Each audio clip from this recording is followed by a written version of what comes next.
How to single crochet 3 together. Thanks to Lion Brand and Denise for providing supplies for this video. Our next decrease is a single crochet 3 together. This is worked over 3 stitches and it decreases 2 stitches.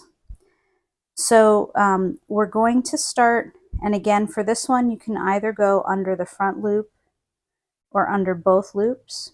I'll be going under both loops.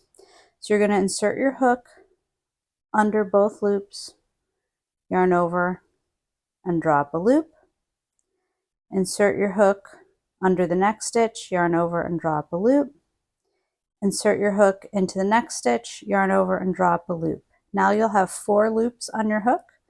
You're going to yarn over and draw through all 4. Let's do that again.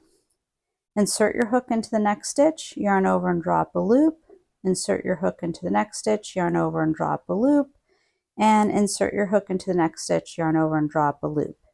And that's going to give you 4 loops on your hook. You're going to yarn over and draw through all 4 loops. That's a single crochet 3 together. I hope you've enjoyed this video. Have a great day.